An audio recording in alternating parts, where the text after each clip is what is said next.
हमारी एक बहन, उसने अभी शरीर का त्याग किया है, 21-22 दिन हुए हैं। मैंने ये बात पीस ऑफ माइंड पर भी सुनाई है, हो सकता है कईयों ने सुनी हो, लेकिन वंडरफुल है। आत्मा को जाना होता है, वो कैसे अपनी तैयारी अपने आप करती है, जो व्यक्ति को पता नहीं लगता कि ये मैं क्या कर रही हूँ और क्यों कर रही हूँ। अचानक बहुत अच्छी बहन, त्यागी, तपस्वी, 2 बजे उठ करके योग लगाती थी, स्नेही, सबके साथ अच्छा व्यवहार, बहुत मीठी, समाने वाली, सहन करने वाली, कभी मुड़ के जवाब नहीं दिया, हर प्रकार से हर चीज को समाना।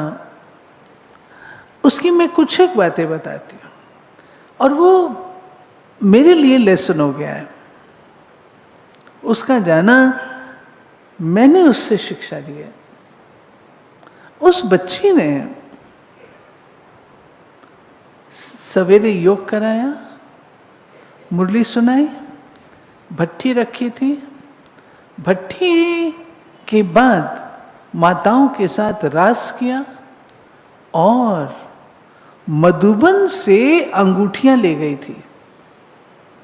सबको एक एक को अंगूठी पहनाई, प्रतिज्ञा करवाई, एक बाप दूसरा ना कोई, एक एक से प्रतिज्ञा कराई माताओं से। ब्रह्म भोजन कराया, एक एक के साथ रास की। उसके बाद ऊपर आती है, बहन ने कहा, छोटी बहन ने, खाना खा लो। नहीं, जी नहीं करता, मेरे को कुछ मीठा खिला दो। मीठा खाया, दूसरा कप लिया कस्टर्ड, और ओम शांति,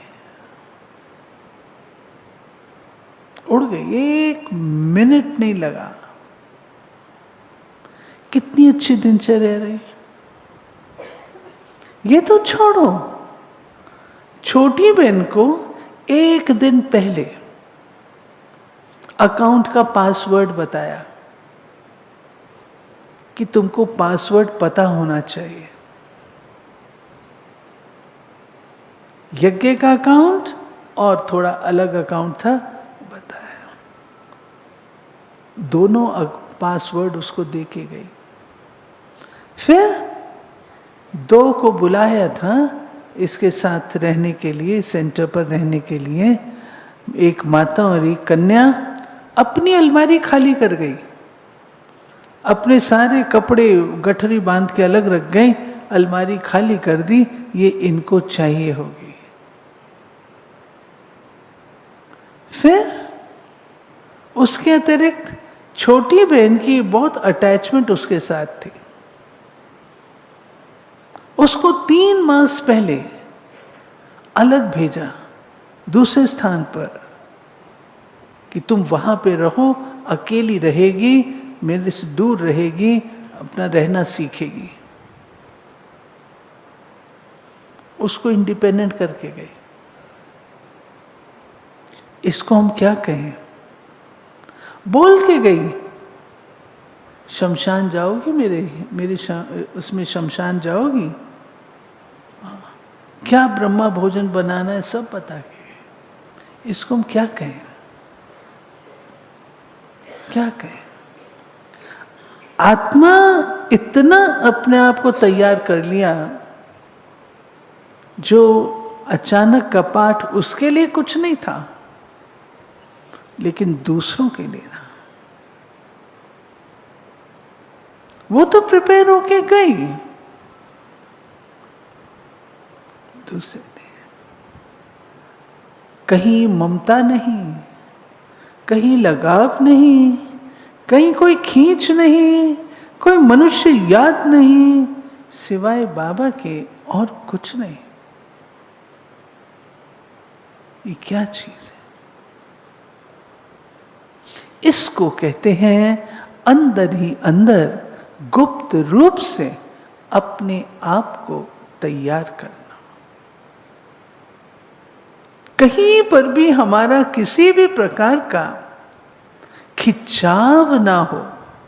आकर्षण तो छोड़ो, आकर्षण की स्टेज से हम सब पार हो चुके हैं।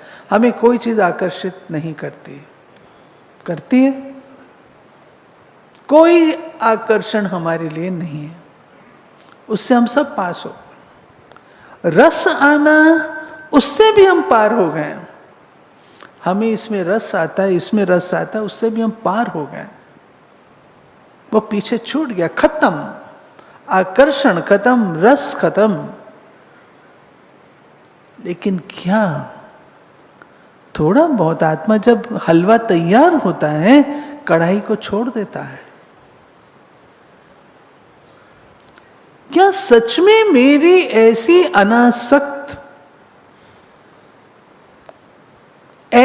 अनासक्त स्थिति है? चेक करना। एवर रेडी माना हर प्रकार के किनारे छोड़ देना। जब हमारे हिसाब किताब सारे संपन्न और समाप्त होने हैं, अब हमने वापस जाना है। वापस जाना है तो हिसाब किताब लेकर के नहीं जाना है। यहां सारे अकाउंट जीरो पर आने हैं। वो जीरो पर अकाउंट आए, इसमें तन का भी है, मन का भी है, धन का भी है, संबंध संपर्क का भी है, सब प्रकार के जो मुझे क्लियर करने हैं, क्लियर करने हैं। कोई मेरे हिसाब किताब चुकतू करने में मददगार नहीं होगा। बाबा ने एक दिन क्लास में एक प्रश्न पूछा। रात्रि क्लास में बाबा आए, अच्छे बड़े बड़े महारथी बैठे थे। बाबा ने प्रश्न पूछा कि मम्मा को दुख किसने दिया? मम्मा को दुख किसने दिया? तो कई जवाब आए। बाबा एक एक को बोलता, चंद्रमणि दादी थे, गवर्नर शील दादी थे, और थे, कईयों के नाम लिए। किसी ने आंसर दिया, कर्म भोग। बाबा ने कहा, यह आंसर राइट। कोई किसी को दुख नहीं देता, अपने कर्म अपने आप को दुखी अथवा सुखी बनाते हैं।